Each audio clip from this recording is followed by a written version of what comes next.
ನೆನಪಿದೆಯ? ಸಮುದ್ರ ಮಂಥನದ ಬಗ್ಗೆ ತಿಳ್ಕೊಂಡ್ವಿ. ಸಮುದ್ರ ಮಂಥನ ಮಾಡಿ ಲಕ್ಷ್ಮಿ ಬಂದದ್ದು ತಿಳ್ಕೊಂಡು ನಾವು ನಿನ್ನೆ ಲಕ್ಷ್ಮೀ ಪೂಜೆಯನ್ನ ಮಾಡಿದ್ದೀವಿ. ಲಕ್ಷ್ಮಿ ಮದುವೆ ಆಯಿತು, ಲಕ್ಷ್ಮೀ ಪೂಜೆ ಆಯಿತು.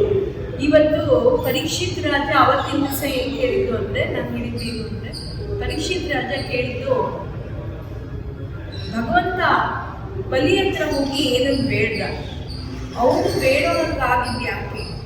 ಭಗವಂತ ಬೇಡಿದ್ದೇನು 3 ಹೆಜ್ಜೆ, ನಾನು ಎಲ್ಲಿ ನನ್ನ 3 ಹೆಜ್ಜೆ ಇಡ್ತೀನಿ ಅಷ್ಟು ಜಾಗ ನನಗೆ ಬೇಕು ಅಂತ ಕೇಳಿದ್ರು. ಯಾಕೆ ಭಗವಂತ ಬಲಿ ಹತ್ರ ಬೇಡ್ಕೊಂಡ ಅಂತ ಕೇಳಿದ್ರು. ಈ ಕಥೆಯನ್ನ ಶುಕಮುನಿಗಳು ಹೇಳ್ತಾರೆ. ಶುಕಮುನಿಗಳು ಹೇಳೋದೇನಂದ್ರೆ, ಒಮ್ಮೆ ಅಸುರರು ಮತ್ತೆ ದೇವತೆಗಳಲ್ಲಿ ಯುದ್ಧ ನಡೀತಾ ಇತ್ತಂತೆ. ಅವ್ರದ್ದು ಯಾವಾಗಲೂ ಇದು ನೆವರ್ ಎಂಡಿಂಗ್ ಸ್ಟೋರಿ. ದೇವತೆಗಳಿಗೆ ಮತ್ತೆ ಇವರಿಗೆ ಅಸುರರಿಗೆ ಯುದ್ಧ ನಡೀತದೇ ಇರುತ್ತೆ. ಒಂದ್ಸಲ ಈ ಯುದ್ಧ ನಡೆಯುವಾಗ ದೇವತೆಗಳೆಲ್ಲ ಗೆದ್ದಂತೆ. ಅವರೆಲ್ಲ ಗೆದ್ದಿದ್ದಕ್ಕೆ ಅಸುರರ ತಾಯಿ ಆ ದೇವತೆಗಳ ಗೆದ್ರು. ಮತ್ತೆ ಅಸುರರು ಈಗ ನಾವೇನಾದ್ರು ಮಾಡಬೇಕು ಅಂತ ಮತ್ತೆ ಅವ್ರು ತಪಸ್ ಮಾಡಿ ಅವ್ರ ಶಕ್ತಿ ಪಡೆದು ಬಂದು ದೇವತೆಗಳನ್ನೆಲ್ಲ ಸೋಲ್ಸಕ್ಕೆ ಶುರು ಮಾಡಿದ್ರು. ಈ ದೇವತೆಗಳೆಲ್ಲ ಸೋತಾಗ ಅದಿತಿ ದೇವಿ ಕಶ್ಯಪರ ಹೆಂಡತಿ. ನಿಮಗೆ ನೆನಪಿರ್ಬೇಕು, ದಕ್ಷನಿಗೆ 60 ಹೆಣ್ಮಕ್ಳು, 60 ಹೆಣ್ಮಕ್ಳಲ್ಲಿ 13 ಹೆಣ್ಮಕ್ಳನ್ನ ಕಶ್ಯಪರಿಗೆ ಮದುವೆ ಮಾಡಿಕೊಟ್ಟಿದ್ದು. ಅದರಲ್ಲಿ ಒಬ್ಬರು ಅದಿತಿ. ಆ ಅದಿತಿ ದೇವಿಯ ಮಕ್ಕಳ ದೇವತೆಗಳು. ಈ ದೇವತೆಗಳಿಗೆಲ್ಲ ಸೋಲ್ಸೋದ್ರಿಂದ ಅದಿತಿಗೆ ತುಂಬ ಯೋಚನೆ ಆಯ್ತಂತೆ. ನಮ್ಮ ಮಕ್ಕಳಿಗೆ ಏನು ಕೆಲಸ ಇಲ್ಲ, ಅವರು ಹೀಗಿದ್ದಾರೆ ಅಂತ ತಾಯಿ ಯಾವಾಗಲೂ ಯೋಚನೆ ಬರೋದು ಯಾವುದಂದ್ರೆ, ಮಕ್ಕಳಿಗೆ ಕೆಲಸ ಇಲ್ಲ ಅಂದಾಗ ತಾಯಿ ತುಂಬ ಯೋಚನೆ ಬರುತ್ತೆ. ಆ ರೀತಿ ಅದಿತಿ ದೇವಿಗೆ ತುಂಬ ಯೋಚನೆ ಬಂದಂತೆ. ಏನು ಮಾಡೋದು, ನಮ್ಮ ಮಕ್ಕಳಿಗೆ ಏನು ಕೆಲಸ ಇಲ್ಲ, ಹೀಗೆ ಅವ್ರು ಸೋತು ಕೂತಿದ್ದಾರೆ, ಇವ್ರಿಗೆ ಏನಾದರೂ ಮಾಡಬೇಕು ಅಂತ ಯೋಚನೆ ಮಾಡ್ತಾ ಇದ್ದಾಗ ಕಶ್ಯಪರು ಬಂದು ಹೇಳಿದಂತೆ, ಯಾಕಮ್ಮ ಹೀಗೆ ಯೋಚನೆ ಮಾಡ್ತಾ ಕೂತಿದ್ಯಾ, ಏನಾಗಿದೆ ನಿಮಗೆ ಅಂತ.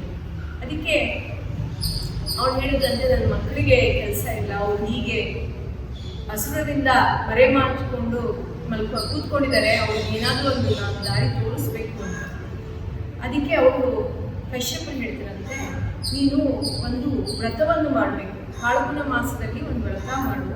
ಆ ವ್ರತ ಮಾಡೋದ್ರಿಂದ ನಿನಗೆ ಒಳ್ಳೆ ಸಂತಾನ, ಅಂದರೆ ಭಗವಂತನೇ ನಿನ್ನ ಹೊಟ್ಟೆಗೆ ಹುಟ್ಟು ಬರ್ತಾನೆ.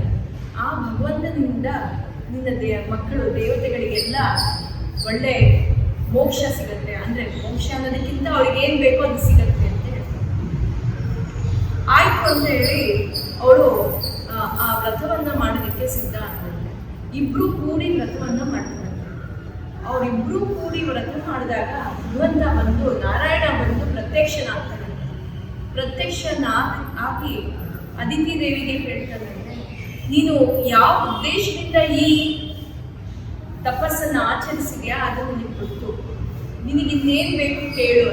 ಅದಕ್ಕೆ ಅವ್ರು ಕೇಳ್ಕೊಳ್ತಾರಂತೆ, ನಿನಗೆಲ್ಲ ಗೊತ್ತಿದೆ, ಸರ್ವಂತರ್ಯಾಮಿ ನೀನು, ನಿನಗೆಲ್ಲ ಗೊತ್ತಿದೆ, ನಾನು ನಿನಗೆ ಕೇಳೋದೇನಿದೆ, ನನ್ನ ಮಕ್ಕಳಿಗೆ ಒಂದು ದಾರಿ ತೋರಿಸ್ಕೊಡ್ಬೇಕು ನೀನು. ಅವರೆಲ್ಲ ದೇವತೆಗಳೆಲ್ಲ ಮರೆಮಾಚಿ ಕೂತಿದ್ದಾರೆ, ಅವರಿಗೆಲ್ಲ ನೀನು ಅವ್ರಿಗೆ ಏನು ಕಷ್ಟ ಇದೆ ಅದನ್ನು ನಿವಾರಣೆ ಮಾಡಿ ನೀನು ಅವ್ರಿಗೆ ಸಹಾಯ ಮಾಡಬೇಕು.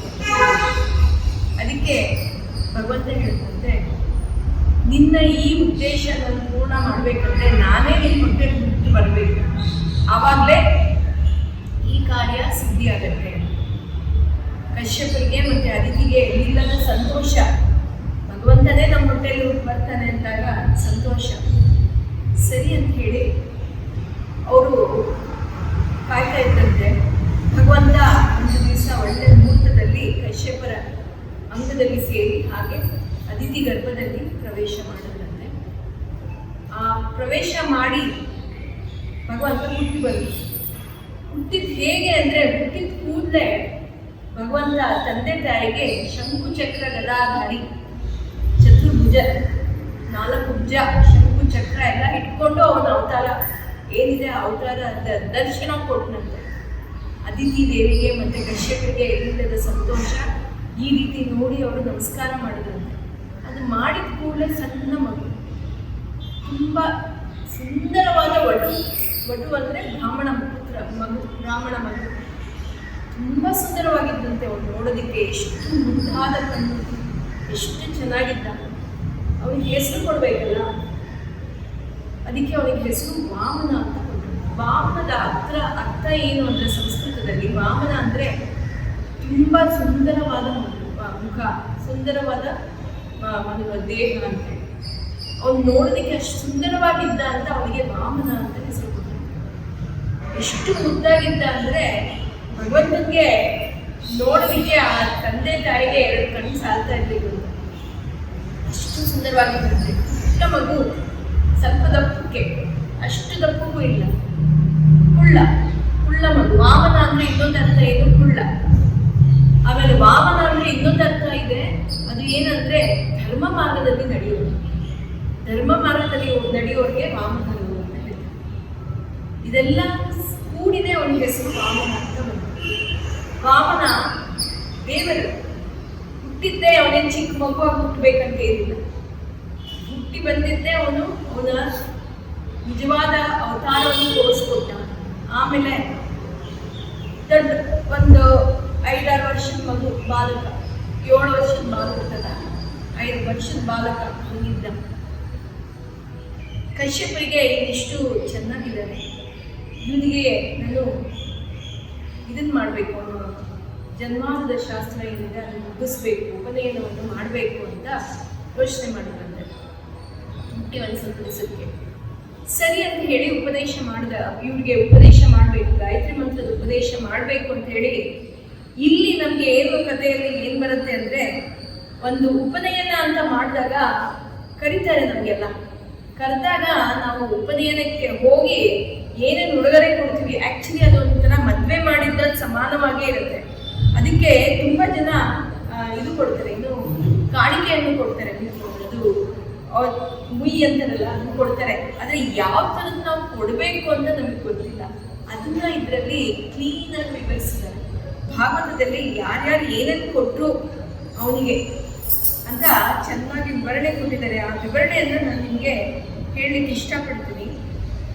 ಯಾವಾಗ ವಾಮನಿಗೆ ಉಪನಯನ ಮಾಡಬೇಕು ಅಂತ ಯೋಚನೆ ಮಾಡಿದ್ರು, ಆಗ ಸೂರ್ಯದೇವ, ಪರಮಾತ್ಮ ಸೂರ್ಯನ ಅವತಾರದಲ್ಲಿ ಅವನು ಬಂದು ಅವನೇ ಗಾಯತ್ರಿ ಮಂತ್ರ ಜಪವನ್ನು ಮಾಡಿದ್ರು. ಗಾಯತ್ರಿ ಮಂತ್ರ ಉಪದೇಶವನ್ನ ಸೂರ್ಯದೇವರು ಕೊಟ್ಟಿರುತ್ತೆ. ಬೃಹಸ್ಪತಿ ದೇವತೆಗಳ ಗುರು ಬೃಹಸ್ಪತಿ ಬಂದು ಅವನಿಗೆ ಬ್ರಹ್ಮಸೂತ್ರ, ಯಜ್ಞೋಪವೀತ ಏನಿದೆ ಅದನ್ನ ಬೃಹಸ್ಪತಿಗಳು ಕೊಟ್ಟಿರುತ್ತೆ. ಕಶ್ಯಪರು ಅವನಿಗೆ ಮೇಕಲ ಅಂದ್ರೆ ಉದ್ದಾರ, ಆ ಮೇಕಲವನ್ನ ಕಟ್ಟಿದ್ರಂತೆ. ಕೃಷ್ಣಾಜೀನ ಎಲ್ಲ ಬ್ರಾಹ್ಮಣರು ಎಲ್ಲಿ ಹೋದ್ರೂ ಅವ್ರ ಕೈಯಲ್ಲಿ ಒಂದು ಕೃಷ್ಣಾಜೀನ ಇರುತ್ತೆ. ಕೃಷ್ಣಾಜೀನ ಅಂದ್ರೆ ಅವರು ಗೋತ್ರ, ಅವ್ರದ್ದು ಬಡಿ ಪಂಚಾಯತಲ್ಲೆಲ್ಲ ಇಟ್ಕೊಂಡಿರ್ತಾರೆ. ಮತ್ತೆ ಅವ್ರು ಕೂತ್ಕೊಳ್ಳೋದಕ್ಕೆ ಒಂದು ಆಸನ, ಆ ಆಸನವನ್ನ ಕೊಡ್ತಾರೆ. ಕೃಷ್ಣಾಜೀನವನ್ನ ಭೂದೇವಿ ಕೊಡ್ತಾರೆ. ಭೂದೇವಿ ಅಂದ್ರೆ ನಮ್ಮ ಭೂಮಾತ, ಅವ್ರು ಕೊಟ್ಟರು. ಮತ್ತೆ ಚಂದ್ರ ಬಂದು ನೀವು ನೋಡಿರ್ಬೋದು, ಚಿಕ್ಕ ಮಕ್ಕಳು ಯಾವಾಗ ಉಪನಯನ ಮಾಡ್ತಾರೆ ಅವಾಗ ಒಂದು ದಂಡ ಅವ್ರ ಕೈಯಲ್ಲಿ ಕೊಡ್ತಾರೆ, ಕೋಲ್ ಕೊಟ್ಟಿರ್ತಾರೆ. ಆ ದಂಡನ ಚಂದ್ರದೇವರು ಬಂದು ಕೊಟ್ಟಿರ್ತಾರೆ. ಆಮೇಲೆ ಕೋಪಿನ ಅದಿತಿ ತಾಯಿ ಆದವರು ಕೋಪಿನ ಕೊಟ್ಟಿರ್ತಾರೆ, ಅಂದ್ರೆ ಮೇಲ್ಮಕ್ಕಳು ತಲೆಗೆ ಹಾಕೊಳ್ಳೋ ಬರುತ್ತೆ. ಸೂರ್ಯದೇವ ಬಂದು ಛತ್ರಿ. ವಾಮನ ಅಂದಿದ ತಕ್ಷಣ ನಮ್ಮ ಕಣ್ಮುಂದೆ ಏನು ಬರುತ್ತೆ, ಛತ್ರಿ ಇಟ್ಕೊಂಡಿರೋ ಚಿಕ್ಕ ಮಗು ಬರುತ್ತೆ ನಮ್ಮ ಕಣ್ಮುಂದೆ. ಆ ಛತ್ರಿಯನ್ನ ಸೂರ್ಯದೇವರು ಕೊಟ್ಟಿರುತ್ತೆ.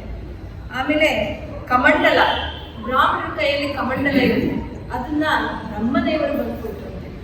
ಬ್ರಹ್ಮದೇವರು ಅದು ಕೊಟ್ಟರು. ಮತ್ತೆ ಸಪ್ತ ಋಷಿಗಳು ಬಂದು ಎಲ್ಲ ಬ್ರಾಹ್ಮಣರಿಗೆ ದರ್ಬೆ ತುಂಬಾ ಇಂಪಾರ್ಟೆಂಟ್.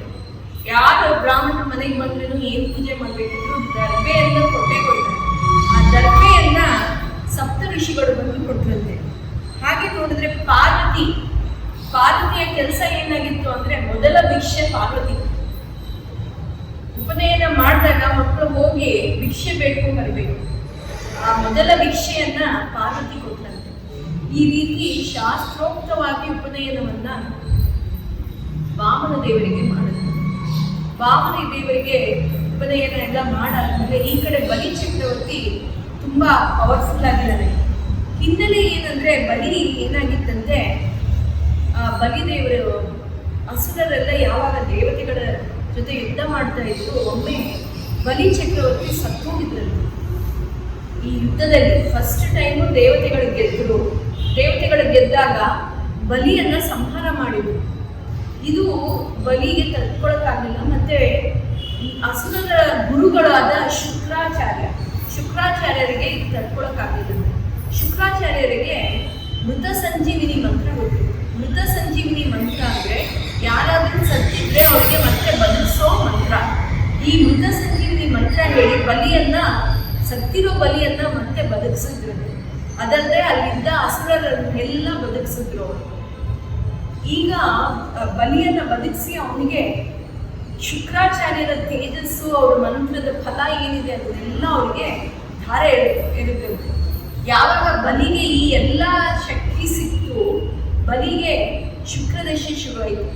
ಅದಕ್ಕೆ ಕೆಲವರು ಹೇಳ್ತಾರೆ ಶುಕ್ರದಶೆಪ್ಪ, ಇವ್ರಿಗೆ ಏನು ಒಳ್ಳೆ ಶುಕ್ರದಶೆ, ಒಳ್ಳೆ ಜಾಕ್ ಪಾಟ್ ಗೆಲ್ತಾ ಇದ್ದಾರೆ, ಒಳ್ಳೆ ದುಡ್ಡು ಬರ್ತಾ ಇದೆ ಇವರಿಗೆ ಅಂತ ಹೇಳ್ತಾರಲ್ಲ, ಅದನ್ನ ಶುಕ್ರದಶೆ ಅಂತ ಹೇಳ್ತಾರೆ. ಶುಕ್ರ ಯಾವಾಗ ನಮ್ಮೊಟ್ಟಿಗಿರ್ತಾರೆ ನಮಗೆ ಏನ್ ಬೇಕೋ ಅದೆಲ್ಲ ಸಿಗ್ತಾ ಇರುತ್ತೆ, ಶುಕ್ರದಶೆ. ಅದಲ್ಲದೆ ಶುಕ್ರಾಚಾರ್ಯರ ಗುರುಗಳು ಬೇರೆ, ಅವರು ಅಸುರರ ಗುರುಗಳು. ಅವ್ರ ದಯೆ ಇದ್ದಾಗ ಅವ್ರಿಗೆ ಗುರುದಶೆನೂ ಇತ್ತು. ಅಂದ್ರೆ ಗುರುದ ಒಟ್ಟಿಗೆ ಯಾವಾಗ ಇರ್ತಾರೆ ನಮ್ಮ ಕೆಲಸಗಳ ಕಾರ್ಯಗಳೆಲ್ಲ ಸಾಂಗೋಪಾಂಗವಾಗಿ ನಡೆಯುತ್ತೆ. ಈ ಪವರ್ ಇದ್ದಾಗ ಅವರು ಇಂದ್ರಲೋಕಕ್ಕೆ ಹೋದರು. ಅವ್ರು ಇಂದ್ರಲೋಕದಲ್ಲಿ ಬಂದು ನಿಂತ ಕೂಡಲೇ ಅಲ್ಲ ನಮ್ಮ ವರ್ಚಸ್ಸು, ಅಂದ್ರೆ ಅಷ್ಟು ಬೆಳಕು, ಅಷ್ಟು ತೇಜಸ್ಸು, ಅಂತ ತೇಜಸ್ಸು ಇಂದ್ರ ಯಾವತ್ತೂ ನೋಡಿರ್ಲಿಲ್ಲ.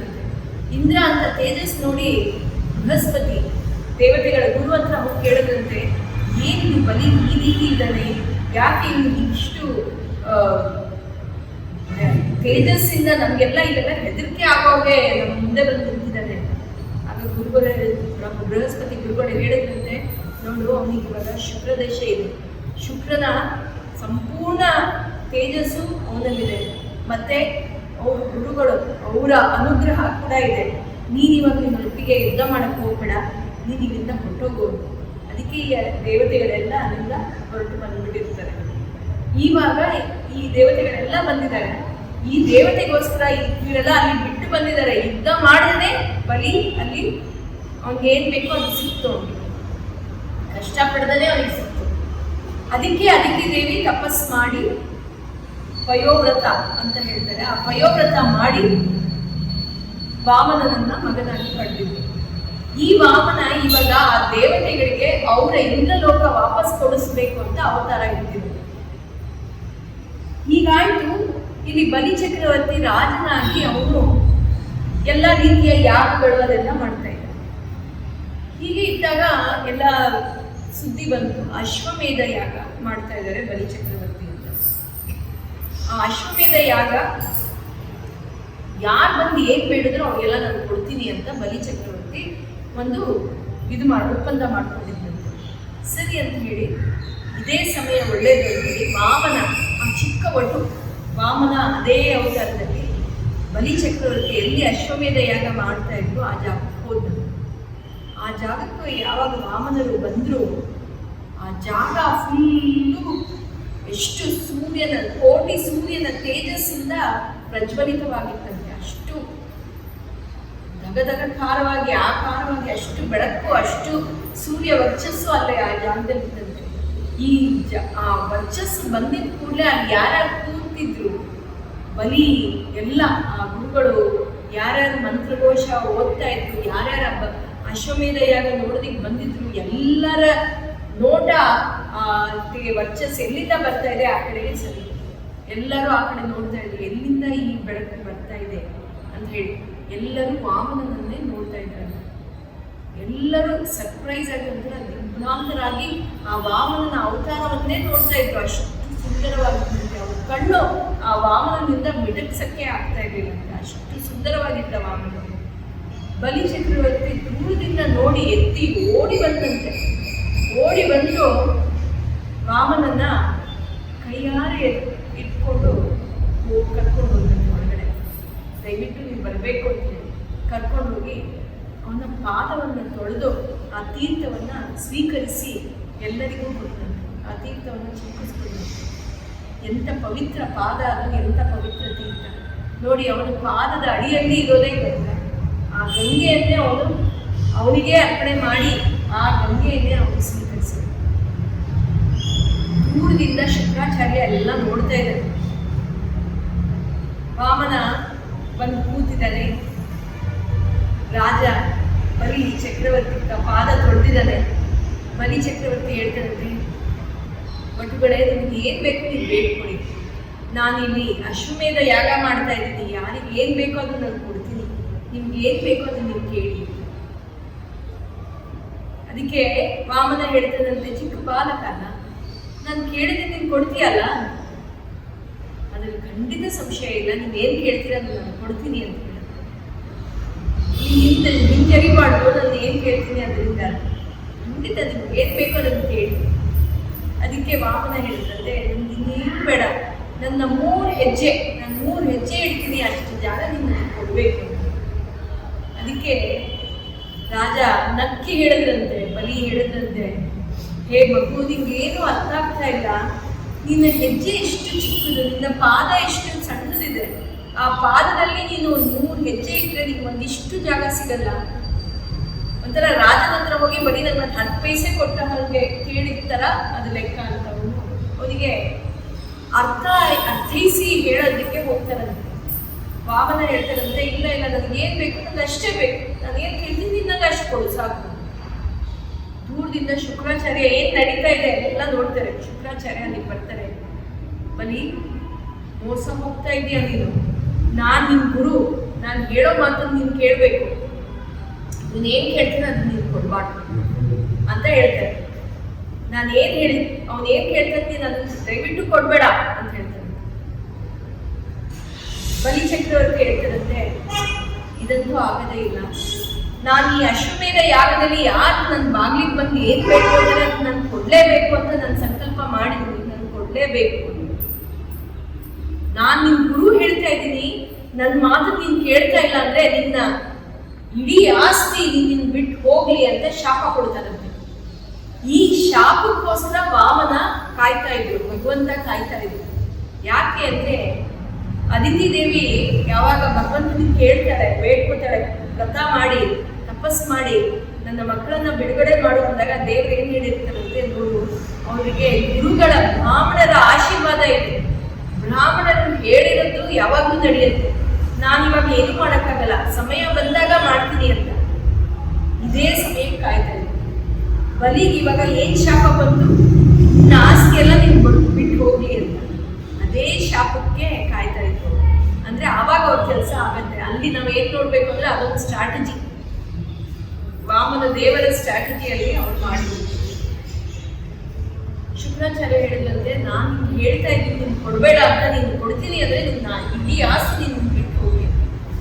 ಆಗ ಭಗವಂತ ವಾಮನ ಹೇಳಿದಂತೆ, ಹೇ ಬಲಿ, ನೀನೇನು ನನಗೆ ಕೊಡ್ತೀನಿ ಅಂತಿದ್ಯಾ? ಏ ರಾಜ, ನೀನು ಕೊಡ್ತೀನಿ ಅಂತಿದ್ಯಾ? ನೀನೇನು ನನ್ಗೆ ಕೊಡ್ತಾ ಇಲ್ಲ, ನಾನು ಹೋಗ್ಲಾ ಇಲ್ಲಿಂದ ಅಂತ. ಅದಕ್ಕೆ ಬಲಿ ಚಕ್ರವರ್ತಿ ಹೇಳಿದಂತೆ, ಇಲ್ಲ ಇಲ್ಲ, ನೀವೇನು ಹೇಳ್ತೀರಾ ಅದನ್ನು ನಾನು ಕೊಡ್ತೀನಿ. ನಿಮಗೆ 3 ಹೆಜ್ಜೆ ಬೇಕಿದ್ರೆ ತಗೊಳ್ಳಿ ಸರಿ ಅಂತ ಹೇಳಿ ಆವಾಗ ವಾಮನ ಸಣ್ಣ ಒಟ್ಟು ಅದನ್ನು ಬೃಹತ್ ಆಕಾರಕ್ಕೆ ಬೆಳೆದು ದೊಡ್ಡ ವಾಮನನಾಗಿ ಬೆಳೆದು ಇಲ್ಲೇ ಅವರು ಅವತಾರ ತಗೊಳ್ಳೋದೇನು ಅಂದರೆ ತ್ರಿವಿಕ್ರಮನ ಅವತಾರ. ತ್ರಿವಿಕ್ರಮ ಅಂತ ಹೇಳಿ ತ್ರಿವಿಕ್ರಮ, 3 ಹೆಜ್ಜೆ ಇಡೋದಕ್ಕೆ ತ್ರಿವಿಕ್ರಮ ಅಂತ ಹೇಳಿ ಬರೋದು. ದೊಡ್ಡ ಆಕಾರವಾಗಿ ಒಂದು ಹೆಜ್ಜೆಯನ್ನು ಇಡೀ ಭೂಮಂಡಲಕ್ಕೆ, ಇನ್ನೊಂದು ಇಡೀ ಸೌರಮಂಡಲಕ್ಕೆ ಒಂದು ಹೆಜ್ಜೆ ಇಟ್ಟು ಇವಾಗ ಅವರು, ಹೇ ರಾಜ, ನೀನು ನನಗೆ ಇಡೀ ನಾನೇನು ಹೇಳ್ತೀನಿ ನಾನು ಕೊಡ್ತೀನಿ ಅಂತ ಹೇಳ್ತಿದ್ಯಾ? 2 ಹೆಜ್ಜೆಗೆ ಆಗೋಯ್ತು, ಇಡೀ ಆಸ್ತಿ ನಿಂದು ಏನಿದೆ ಅದೆಷ್ಟು ಆಗೋಯ್ತು. ಇವಾಗ ನಿನ್ಗೆ ಇನ್ನೊಂದು ಹೆಜ್ಜೆ ಇಡಕ್ಕಾಗಲ್ಲ. ಸೊ ನಾನು ನಿಮ್ಗೆ ಇವಾಗ ಬಿಡಲ್ಲ. ಹೇ ಗರುಡ, ಬಂದು ಈ ಬಲಿಯನ್ನ ನೀನು ಹಿಡ್ಕೋ ಅಂತ ಬಂದು ಅವ್ರ ಉದ್ದೇಶ, ಇದು ಆದೇಶ ಕೊಟ್ಟರು. ಅದಕ್ಕೆ ಬಲಿ ಚಕ್ರವರ್ತಿ ಹೇಳಿದಂತೆ, ನೀನು ನನ್ನ ಮೇಲೆ ಈ ರೀತಿ ಇದು ಅಪವಾದ ಮಾಡಬೇಡ. ನಾನು ಹೇಗಿದ್ರು ನಾನು ಕೊಡ್ತೀನಿ ಅಂತ ಹೇಳಿದ್ದೀನಿ. ನಾನು ಏನಾದರೂ ಮಾಡಿ ನಿಮಗೆ 3 ಹೆಜ್ಜೆಯ ಜಾಗವನ್ನು ಕೊಟ್ಟೇ ಕೊಡ್ತೀನಿ ಅಂತ ಹೇಳಿದ್ರು. ಮತ್ತೆ ಎಲ್ಲಿ ಇಡಬೇಕು ನಾನು 3ನೇ ಹೆಜ್ಜೆ? 1 ಹೆಜ್ಜೆ ಇಡೀ ಭೂಮಂಡಲ ಆಗೋಯ್ತು, ಇನ್ನೊಂದು ಇಡೀ ಸೌರಮಂಡಲ ಆಗೋಯ್ತು. ಇವಾಗ ಇನ್ನೇನು ಎಲ್ಲಿ ಇಡಬೇಕು ನಾನು 3ನೇ ಹೆಜ್ಜೆ?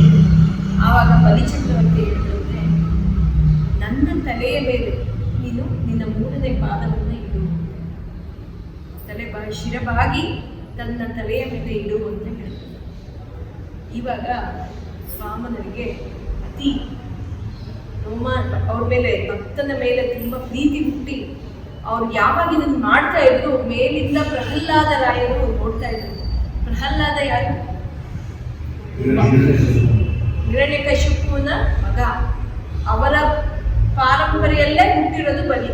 ಅಂದ್ರೆ ಬಲಿಯ ತಾತ, ಬಲಿಯ ಮುತ್ತಾತ ಬಂದು ಪ್ರಹ್ಲಾದ.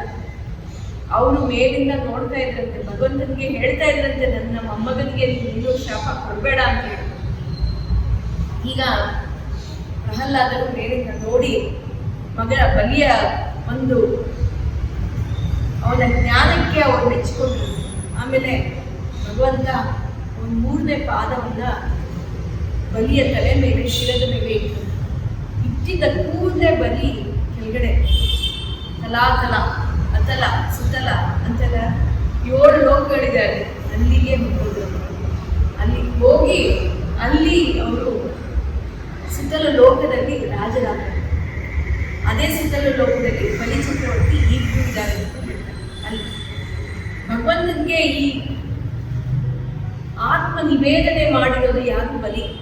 ನಿಮಗೆ ನವವಿಧ ಭಕ್ತಿ ಬಗ್ಗೆ ನಾನು ಹೇಳಿದೆ.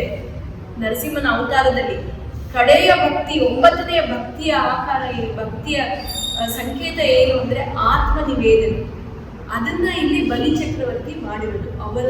ಅವರ ಸ್ವಂತ ಆತ್ಮವನ್ನ ನಿವೇದನವಾಗಿ ಭಗವಂತನಿಗೆ ಅರ್ಪಿಸಿರೋದು. ಹೀಗೆ ವಾಮನ ಮೆಚ್ಚಿ ಬಲಿಗೆ ಹೇಳ್ತಾರಂತೆ, ನೋಡು, ಮುಂದಿನ ನಿನ್ನ ಜನ್ಮದಲ್ಲಿ, ಮುಂದಿನ ಮನ್ವಂತರದಲ್ಲಿ ನೀನೇ ಇಂದ್ರದೇವ, ಇಂದ್ರ ಆಗೋದು ಅಂತ ಹೇಳ್ತಾರೆ. ಇಂದ್ರ ಒಂದು ಪದವಿ, ಇಂದ್ರದ ಜಾಗ ಏನಿದೆ, ಇಂದ್ರದ ಸ್ಥಾನ ಏನಿದೆ, ಅದೊಂದು ಪದವಿ. ಇವಾಗಿರೋ ಇಂದ್ರನ ಹೆಸರು ಪುರಂದರ ಅಂತ. ಆ ಕತೆ ನಡೆಯುವಾಗ ಇದ್ದಿದ್ದು ಪುರಂದರ. ಮುಂದಿನ ಮನ್ವಂತರ, ಇನ್ನು ನಮ್ಮ ಈ ಮನ್ವಂತರ, ವೈವಸ್ವತ ಮನ್ವಂತರ ಮುಗಿದ ಮೇಲೆ ಬರೋದು ಸಾವರ್ಣಿ ಮನ್ವಂತರ. ಆ ಮನ್ವಂತರದಲ್ಲಿ ಇಂದ್ರದೇವ ಬಂದು ಬಲಿಚಕ್ರವರ್ತಿಗೆ ಇಂದ್ರನ ಪದವಿ ಕೊಡ್ತೀನಿ ಅಂತ ಅಲ್ಲಿ ಭಗವಂತ ಒಪ್ಕೊಂಡಿರುತ್ತೆ. ಅದಲ್ಲದೆ ನಿನ್ನ ಸುತ್ತಲ ಲೋಕದಲ್ಲಿ ನಾನು ನಿನ್ನ ಬಾಗಿಲನ್ನ ಯಾವಾಗಲೂ ಕಾಯ್ತೀನಿ. ಭಗವಂತ ಬಲಿಚಕ್ರವರ್ತಿಯ ಬಾಗಿಲನ್ನು ಸದಾ ಕಾಯ್ತಾ ಇದ್ದಾನೆ. ಯಾಕಂದ್ರೆ ನಿನಗೆ ಯಾರು ತೊಂದರೆ ಕೊಡಬಾರ್ದು ಅಂತ ನಾನು ನಿನ್ನ ಬಾಗಿಲನ್ನು ಕಾಯ್ತೀನಿ ಅಂತ ಹೇಳಿದ್ರು. ಹೀಗೆ ವಾಮನನಿಗೆ ಏನ್ ಬೇಕಿತ್ತು ಆ ಕೆಲಸ ಆಯ್ತು. ಯಾಕಂದ್ರೆ ಅದಕ್ಕೆ ಅವನಿಗೆ ತ್ರಿವಿಕ್ರಮ ಅಂತ ಹೇಳೋದು. ಯಾಕಂದ್ರೆ ಒಂದು ಪಾದ ಇಲ್ಲಿ, ಒಂದು ಪಾದ ಮೇಲೆ, ಒಂದು ಪಾದ ತಲೆ ಮೇಲೆ ಇಟ್ಟಲ್ಲ, ಅದಕ್ಕೆ ತ್ರಿವಿಕ್ರಮ ಅಂತ ಹೆಸರು ಬಂತು. ಇದು ತಿಳ್ಕೊಂಡು ಅದಿತಿಗೆ ತುಂಬಾ ಸಂತೋಷವಾಯಿತು. ಮತ್ತೆ ಇವಾಗ ಪರೀಕ್ಷಿತ್ ರಾಜ ಕೇಳ್ತಾರಂತೆ, ಈ ಕಥೆ ನನಗೆ ರೋಮಾಂಚನವಾಯಿತು, ಆದರೆ ಇದನ್ನ ದೇವರು ಈ ರೀತಿ ಮಾಡಿ ಕೇಳೋದೇನು ಬೇಕಿರಲಿಲ್ಲ, ಆದರೆ ಯಾಕೆ ಬೇಡ್ಕೊಂಡಿದ್ದು ಯಾಕೆ ಅಂತ ಕೇಳಿದಾಗ ಶುಕಮುನಿಗಳು ಹೇಳ್ತಾರಂತೆ, ಬೇಡ್ಕೊಂಡಿದ್ದು ಒಂದೇ ಉದ್ದೇಶ. ಯಾಕಂದ್ರೆ ಪ್ರಹ್ಲಾದರಿಗೆ ಒಂದು ವಚನ ಕೊಟ್ಟಿದ್ರಂತೆ ಭಗವಂತ, ನಿನ್ನ ಮೊಮ್ಮಗ ಬಲಿಚಕ್ರವರ್ತಿಗೆ ಯುದ್ಧ ಮಾಡಿ ನಾನು ಸೋಲಿಸಲ್ಲ, ಅವನ ಅಸುರನಾದ್ರೂ ಯುದ್ಧ ಮಾಡಿ ನಾನು ಅವನ ಆಸ್ತಿಯನ್ನ ಪಡ್ಕೊಳ್ಳಲ್ಲ, ನಾನು ಅವನಿಗೆ ಬೇಡಿ ಅವನ ಆಸ್ತಿಯನ್ನ ಪಡ್ಕೊತೀನಿ ಅಂತ. ಅದಕ್ಕೋಸ್ಕರ ಅವರು ಬೇಡಕ್ಕೆ ಬಂದಿದ್ರು ಅಂತ ಹೇಳ್ತಾರೆ. ಈ ಕಥೆಯನ್ನ ಕೇಳಿಸ್ಕೊಂಡು, ವಾಮನ ಕಥೆಯನ್ನು ಕೇಳಿಸ್ಕೊಂಡ್ರೆ ನಮಗೆಲ್ಲ ನಮ್ಮ ಉದ್ದೇಶಗಳೇನಿದೆ, ನಮಗೆ ಏನು ಬೇಕು ಅದೆಲ್ಲ ಸಿಗತ್ತೆ ಅಂತ ಹೇಳ್ತಾರೆ. ವಾಮನ ಕಥೆಯನ್ನು ಕೇಳಿದ್ರೆ ನಮಗೆಲ್ಲ ಅದು ಸಿಗತ್ತೆ ಅಂತ. ಹೀಗೆ ಪರೀಕ್ಷಿತ್ ರಾಜ ಮುಂದೆ ಶುಕಮುನಿಗೆ ಕೇಳಿದಂತೆ, ವಾಮನ ಅವತಾರದ ಕಥೆಯನ್ನು ಹೇಳ್ತಿದ್ದೀರ, ಈ ಭಗವಂತ ಮತ್ಸ್ಯನ ರೂಪ, ಮತ್ಸ್ಯ ಅಂದರೆ ಒಂದು ಮೀನಿನ ರೂಪ ಪಡ್ಕೊಂಡಿದ್ದು ಯಾಕೆ, ಈ ಕಥೆಯನ್ನು ಸ್ವಲ್ಪ ಹೇಳಿ ಅಂತ ಕೇಳ್ತಾರೆ. ಆ ಕಥೆಯನ್ನು ಹೇಳೋದಕ್ಕೆ ಶುರು ಮಾಡ್ತಾರೆ ಶುಕಮುನಿಗಳು. ಅದು ಜಾಸ್ತಿ ಇಲ್ಲ, ಅದನ್ನು ನಾನು ಇದ್ರ ಜೊತೆಗೆ ಹೇಳಿ ಮುಗಿಸೋಣ ಅಂತ ಹೇಳಿ ಇವತ್ತು 2 ಮುಗಿಸಿದ್ರೆ ಚಂದ್ರವಂಶದ ಕಥೆನೇ ಶುರುವಾಗುತ್ತೆ. ಮುಂದೆ ಸೂರ್ಯವಂಶ ಮತ್ತು ಚಂದ್ರವಂಶ ಬರುತ್ತೆ. ಅದಾದಮೇಲೆ ಚಂದ್ರವಂಶದಲ್ಲಿ ಕೃಷ್ಣನ ಅವತಾರ, ಅಲ್ಲಿಂದ ಎಲ್ಲ ಶುರುವಾಗೋದು ನಮಗೆ ಕೃಷ್ಣನ ಲೀಲೆಗಳು, ಕೃಷ್ಣನ ಕಥೆ. ಆ ಕಥೆಯನ್ನು ಕೇಳ್ತಾರೆ. ಆವಾಗ ಮತ್ಸ್ಯಾವತಾರದ ಕಥೆಯನ್ನ ಶುಕಮುನಿಗಳು ಹೇಳ್ತಾರೆ. ಒಂದು ಊರಿನಲ್ಲಿ ಸತ್ಯವ್ರತ ಅಂತ ಒಂದು ರಾಜ ಇತ್ತು. ಆ ರಾಜ ಸ್ನಾನ ಮಾಡೋದಕ್ಕೆ ಒಂದು ನದಿ ಹತ್ರ ಹೋದ್ರು. ಆ ನದಿ ಹತ್ರ ಹೋದಾಗ ಏನಾಗತ್ತೆ, ಅವರು ಸ್ನಾನ ಮಾಡುವಾಗ ಏನು ಮಾಡ್ತಾರೆ, ಅರ್ಘ್ಯ ಬಿಡ್ತಾರೆ. ಗೊತ್ತಾ ನಿಮಗೆ? ನೀರು ಕೈಯಲ್ಲಿ ಬೊಕ್ಸೆ ಮಾಡಿಕೊಂಡು ನೀರು ತಗೊಂಡು ಅದನ್ನು ಅರ್ಘ್ಯ ಬಿಡ್ತಾರೆ ರಾಜರು. ಈಗಲೂ ನೀವು ನದಿಗೆ ಹೋದ್ರೆ ಅರ್ಘ್ಯ ಬಿಡಬೇಕು ಅಂತ ಹೇಳ್ತಾರೆ. ಆ ಅರ್ಘ್ಯವನ್ನು ಬಿಡಬೇಕು. ಅರ್ಘ್ಯ ಬಿಡುವಾಗ ಏನು ಅರ್ಥ ಅಂದರೆ, ಅರ್ಘ್ಯ ಬಿಡುವಾಗ ಆ ನೀರು ಬಿಡುವಾಗ ಸೂರ್ಯ ಆ ನೀರಲ್ಲಿ ಕಾಣಿಸ್ಬೇಕು, ಅದಕ್ಕೆ ಅರ್ಘ್ಯ ಅಂತ ಹೇಳೋದು. ಸೂರ್ಯನ ಮುಖ ಮಾಡಿ ಹಿಂಗೆ ನೀರು ಬಿಡ್ತಾ ಇರುವಾಗ ಆ ನೀರು ಬೀಳ್ತಾ ಇರೋದು ಇದರಲ್ಲಿ ಸೂರ್ಯ ಕಾಣಬೇಕು ಅಂತ, ಅದನ್ನ ಹಾಗೆ ಬಿಡಬೇಕು ಅಂತ ಹೇಳ್ತಾರೆ. ಅರ್ಘ್ಯ ಬಿಡುವಾಗ ಕೈ ಬೊಕ್ಸೆಯಲ್ಲಿ ನೀರು ಬಂತಲ್ಲ, ಕೈ ಬೊಕ್ಸೆಯಲ್ಲಿ ನೀರು ಬಂದಾಗ ಒಂದು ಮೀನಿತ್ತು. ಅದು ನದಿಲೆಲ್ಲ ಮೀನು ಸಾಮಾನ್ಯ. ಈ ಮೀನು ವಿಚಿತ್ರವಾದ ಮೀನು. ಆ ಮೀನು ಏನೇನು ಮಾಡುತ್ತಂತೆ, ಹೇ ರಾಜ ನನ್ನನ್ನು ಕಾಪಾಡು, ಮಾತಾಡ್ತಾ ಇತ್ತಂತೆ ಆ ಮೀನು. ಆ ಮೀನು ಮಾತಾಡಿ, ಹೇ ರಾಜ ನನ್ನನ್ನು ಕಾಪಾಡು, ನನ್ನನ್ನ ಮತ್ತೆ ಈ ಸಮುದ್ರದೊಳಗೆ ಈ ನದಿಯೊಳಗೆ ಬಿಡಬೇಡ, ಬೇರೆ ದೊಡ್ಡ ಮೀನುಗಳೇನಿದೆ ಅದನ್ನು ತಿಳ್ಕೊಂಡ್ಬಿಡುತ್ತೆ, ನೀನು ನನ್ನನ್ನು ಇದರಲ್ಲಿ ನೀರಲ್ಲಿ ಬಿಡಬೇಡ ಅಂತ ಹೇಳ್ಕೊಳ್ತೆ, ನದಿಯಲ್ಲಿ ಬಿಡಬೇಡ ಅಂತ ಆ ಮೀನು ಕೇಳ್ಕೊಳ್ತದೆ. ಸರಿ ಅಂತ ಹೇಳಿ ಬೇಡ್ಕೊಳ್ತಾ ಇದೆ ಏನು ಅಂತ ಹೇಳಿ ರಾಜ ಕಮ್ಮಂಡಲವನ್ನು ತಂದಿದ್ರಂತೆ. ಆ ಕಮ್ಮಂಡಲದಲ್ಲಿ ಆ ಮೀನನ್ನು ಹಾಕಿದ್ರು. ಅವರ ಅರ್ಘ್ಯ ಬಿಟ್ಟು ಬರೋದ್ರೊಳಗೆ ಆ ಮೀನು ಕಮಂಡಲದಷ್ಟು ದೊಡ್ಡದಾಗೋಗುತ್ತೆ. ಇವಾಗ ಏನು ಮಾಡೋದು, ಅದ್ರ ಜಾಗ ಸಾಲಲ್ಲ ಆ ಮೀನಿಗೆ ಅಂತ ಹೇಳಿ ಒಂದು ತಪ್ಪಲೆ, ದೊಡ್ಡ ತಪ್ಪಲೆಯನ್ನು ತರಿಸಿದ್ರು ರಾಜ. ಅವರು ಹೇಗಿದ್ರು, ತಪ್ಪಲೆ ತರಿಸಿದ್ರು. ಆ ಮೀನನ್ನ ಆ ತಪ್ಪಲೆಯಲ್ಲಿ ನೀರು ಹಾಕಿ ಅಷ್ಟು ತಪ್ಪಲೆ ತುಂಬ್ಕೊಂಡ್ಬಿಡ್ತಂತೆ ಆ ಮೀನು, ಅಷ್ಟು ದೊಡ್ಡದಾಗುತ್ತೆ. ಆಮೇಲೆ ಮುಂದೆ ಇನ್ನೊಂದು ಸರೋವರದ ಒಂದು ತೊಟ್ಟಿ ಕಟ್ಸಿದ್ರಂತೆ. ಆ ತೊಟ್ಟಿ ಏನಿದೆ ಆ ತೊಟ್ಟಿಯಲ್ಲಿ ನೀರು ಹಾಕಿ ಆ ಮೀನನ್ನು ಅದರಲ್ಲಿ ಹಾಕಿದ್ರು. ಆ ತೊಟ್ಟಿಯ ಫುಲ್ಲು ಬೆಳೆದುಕೊಂಡಿರುತ್ತೆ. ನೆಕ್ಸ್ಟ್ ನದಿಯಲ್ಲಿ ಬಿಡಕ್ಕೆ ಹೋದಿರುತ್ತೆ. ನದಿಯಲ್ಲಿ ಬಿಟ್ಟಾಗ ಆ ನದಿ ಫುಲ್ ಎಷ್ಟು ಜಾಗ ಇದೆ ಅಷ್ಟು ತುಂಬ್ಕೊಂಡ್ಬಿಡ್ತಂತೆ ಆ ಮೀನು. ಆಮೇಲೆ ಒಂದು ದೊಡ್ಡ ಗಾಡಿ ಮಾಡಿಕೊಂಡು ನೀರೆಲ್ಲ ಸಮೇತವಾಗಿ ಸಮುದ್ರಕ್ಕೆ ಬಿಡಕ್ಕೆ ಹೋಗುವಾಗ ಮೀನು ಹೇಳ್ತಂತೆ, ಏನು ನೀನು ಮತ್ತೆ ನನ್ನ ಸಮುದ್ರಕ್ಕೆ ಅರ್ಪಣೆ ಮಾಡ್ತಾ ಇದೆಯಾ, ಈ ಸಮುದ್ರದಲ್ಲಿ ಹೇಗೆ ಮಾಡೋದು? ಆವಾಗ ಸತ್ಯವ್ರತ ರಾಜ ಶರಣಾಗಿ ಆ ಮೀನಿಗೆ ಹೇಳಿದಂತೆ, ನೀನು ಸಾಮಾನ್ಯವಾದ ಮೀನಲ್ಲ, ನೀನು ಈ ರೀತಿ ಬೆಳೀತಾ ಇದೆಯಾ, ನೀನು ಸಾಮಾನ್ಯವಾದ ಮೀನಲ್ಲ, ನೀನು ಯಾರು ಅಂತ ಕೇಳು, ನಿನ್ನ ಉದ್ದೇಶ ಏನು ಅಂತ ಕೇಳಿದಂತೆ. ಆವಾಗ ಅವರು ಪ್ರತ್ಯಕ್ಷರಾಗಿ, ನಾನು ಭಗವಂತ, ನಾನು ಮತ್ಸ್ಯ ಅವತಾರದಲ್ಲಿ ಇಲ್ಲಿ ಬಂದಿದ್ದೀನಿ, ನಿನಗೆ ಒಂದು ವಿಷಯವನ್ನು ತಿಳಿಸೋದಕ್ಕೆ ಬಂದಿರೋದು. ಇನ್ನೊಂದು ವಾರದಲ್ಲಿ ಭೂಪ್ರಳಯ, ಇಡೀ ಪ್ರಳಯ ಆಗುತ್ತೆ. ಆ ಪ್ರಳಯ ಆಗೋ ಸಮಯಕ್ಕೆ ನೀನು ಒಂದು ದೊಡ್ಡ ಹಡಗನ್ನು ಮಾಡಿಕೊಂಡು ಆ ಹಡಗಲ್ಲಿ ಇಲ್ಲಿ ಈ ಭೂಮಿಯಲ್ಲಿರುವಂಥ ಬೀಜಗಳೇನಿದೆ, ಒಂದೊಂದು ಪ್ರಾಣಿಗಳೇನಿದೆ, ಎಲ್ಲವನ್ನ ನೀನು ಕಟ್ಕೊಂಡು ಎಲ್ಲ ಥರ ಬೀಜಗಳು, ಎಲ್ಲ ಥರ ಗಿಡ ಮೂಲಿಕೆಗಳು ಎಲ್ಲ ತಗೊಂಡು ನೀನು ಆ ಹಡಗಲ್ಲಿ ನೀನು ತುಂಬಿಸ್ಕೋಬೇಕು. ಎಲ್ಲ ರೀತಿಯ ಪ್ರಾಣಿ, ಒಂದೊಂದು ಪ್ರಾಣಿಯನ್ನು, ಎರಡೆರಡು ಪ್ರಾಣಿಯನ್ನು ನೀನು ಇಟ್ಕೊಂಡು ಆ ಸಮುದ್ರದಲ್ಲಿ ಇಟ್ಕೊಂಡು ಆ ಸಪ್ತ ಋಷಿಗಳು ಬರ್ತಾರೆ. ಆ ಋಷಿಯನ್ನು ನೀನು ಅದನ್ನು ಕೂಡಿಸ್ಕೊಂಡು ಹೋಗಬೇಕು. ನೀನು ಯಾವಾಗ ಎಲ್ಲ ಜನರನ್ನು ನೀನು ಎಲ್ಲ ಏನು ಹೇಳಿದ್ದೀನಿ ಅದನ್ನೆಲ್ಲ ನೀನು ಕೂಡಿಸ್ಕೊಂಡಿರ್ತೀಯ, ನಾನು ಎಲ್ಲ ಯಾವಾಗ ನೀನು ಹಡಗಲ್ಲಿ ತುಂಬಿರ್ತೀಯ, ನಾನು ಬರ್ತೀನಿ. ಆ ಮೀನೇನಿದೆ ಅದಕ್ಕೊಂದು ಕೋಡಿತ್ತಂತೆ, ಕೋಡು. ಆ ಕೋಡಿಂದ ನಾನು ನಿನ್ನನ್ನು ಕರ್ಕೊಂಡು ಹೋಗ್ತೀನಿ, ನಿನಗೇನು ತೊಂದರೆ ಆಗಲ್ಲ. ಹೀಗೆ ಒಂದು ವಾರ ಸತ್ಯವ್ರತ ಆ ಮತ್ಸ್ಯ ಏನು ಹೇಳಿತ್ತು ಅದನ್ನೆಲ್ಲ ಸಂಘಟನೆ ಮಾಡಿಕೊಂಡು ಎಲ್ಲವನ್ನ ತಂದು ಅದನ್ನೆಲ್ಲ ಒಂದು ಕಡೆ ಇಟ್ಕೊಂಡು ಒಂದು ಹಡಗನ್ನ ಮಾಡಿ ಹಡಗಲ್ಲೆಲ್ಲ ತುಂಬಿ ಸಪ್ತ ಋಷಿಗಳು ಬಂದರು, ಅವರನ್ನು ಹಡಗಲ್ಲಿ ಕೂಡಿಸ್ಕೊಂಡು ತಯಾರಿದ್ರಂತೆ. ಹೀಗೆ ಎಲ್ಲ ಭೂಮಂಡಲ ಎಲ್ಲ ನೀರಲ್ಲಿ ಜಲಮಯ ಆಗೋಯ್ತಂತೆ. ರಾಜ ಕೂಡ ಹಡಗಲ್ಲೇ ಇದ್ದರು. ಆವಾಗ ಆ ಸಮುದ್ರ ಎಲ್ಲ ಎಲ್ಲ ಕಡೆ ನೀರಿದ್ದಿದ್ದ ಜಾಗದಲ್ಲಿ ಆ ಮೀನು ಬಂತಂತೆ. ಆ ಮತ್ಸ್ಯ ಬಂದು ಆ ಕೋಡಿಗೆ ಒಂದು ಹಗ್ಗ ಕಟ್ಕೊಂಡು ಆ ಹಡಗಿಗೂ ಒಂದು ಹಗ್ಗ ಕೊಟ್ಟು ಆ ಕೋಡಲ್ಲಿ ಅದನ್ನು ಸಿಕ್ಕಾಕೊಂಡು ಆ ಹಡಗನ್ನ ಎಳ್ಕೊಂಡು ಹೋಯ್ತಂತೆ. ಆ ಮೀನು ಆ ಕೋಡಲ್ಲೇ ಎಳ್ಕೊಂಡು ಹೋಯ್ತಂತೆ ರಾಜನ ಹಡಗನ್ನ. ಎಳ್ಕೊಂಡು ಹೋಗುವಾಗ ಮತ್ಸ್ಯ ದೇವರು, ಅದು ಸಾಕ್ಷಾತ್ ಪರಮಾತ್ಮ, ಅದು ರಾಜನಿಗೆ ಸತ್ಯವ್ರತೆಗೆ ಉಪದೇಶ ಕೊಡ್ತಂತೆ. ಇಡೀ ಲೋಕ ಹೇಗಿರಬೇಕು, ಈ ಪ್ರಪಂಚ ಹೇಗೆ ಪ್ರಳಯ ಆಗ್ತಾ ಇದೆ, ಹೇಗೆ ಮತ್ತೆ ಹುಟ್ಟಂತೆ, ಈ ಮನ್ವಂತರಗಳು ಏನು ಅಂತ ಅದನ್ನೇ ನಾವು ಮತ್ಸ್ಯ ಪುರಾಣ ಅಂತ ಹೇಳ್ತೀವಿ. ಒಂದು ಪುರಾಣ ಇದೆ, ಅದು ಮತ್ಸ್ಯ ಪುರಾಣ. ಆ ಮತ್ಸ್ಯ ಪುರಾಣ ಫುಲ್ಲು ಇಲ್ಲಿ ಆ ಹಡಗಿನ ಬಗ್ಗೆ ಕಥೆಯನ್ನು ಹೇಳಿದ್ದು ಇದು. ಹಡಗಿಂದು ಮತ್ತೆ ನಮ್ಮ ಇಡೀ ಪ್ರಪಂಚದ ಈ ಭೂಲೋಕದ ಎಲ್ಲ ಕಥೆಯನ್ನು ಹೇಳಿದ್ದು ಈ ಮತ್ಸ್ಯ. ಅದನ್ನ ಮತ್ಸ್ಯ ಪುರಾಣ ಅಂತ ವ್ಯಾಸರು ಬರೆದಿರು. ಈ ಮತ್ಸ್ಯ ಪುರಾಣ ಹೇಳಿ ಅದನ್ನ ಸ್ವೀಕರಿಸಿ ಅದನ್ನ ತಗೊಂಡು ಹೋಗಿ ಮತ್ತೆ ಮುಂದಿನ ನಮ್ಮ ಯುಗ ಏನಿದೆ ಆ ಯುಗಕ್ಕೆ ಪ್ರಾರಂಭ ಮಾಡೋದಕ್ಕೆ ಅದೊಂದು ದಾರಿದೀಪ ಆಯಿತು ಅಂತ ಹೇಳ್ತಾರೆ. ಇದು ಮತ್ಸ್ಯನ ಅವತಾರ. ಹೀಗೆ ಭಗವಂತ ಮತ್ಸ್ಯ ಅವತಾರವನ್ನು ಪಡೆದಿರ್ಬೋದು. ಈ ಎರಡೂ ಅವತಾರ ತಿಳ್ಕೊಂಡ ಮೇಲೆ ಪರೀಕ್ಷಿತರಾದರಿಗೆ ಧನ್ಯನಾದೆ ನಾನು. ಮತ್ಸ್ಯನ ಅವತಾರ ಕೇಳಿದೆ, ಭಗವಂತನ ಲೀಲೆಗಳು ಎಷ್ಟು ವಿಚಿತ್ರವಾದದ್ದು.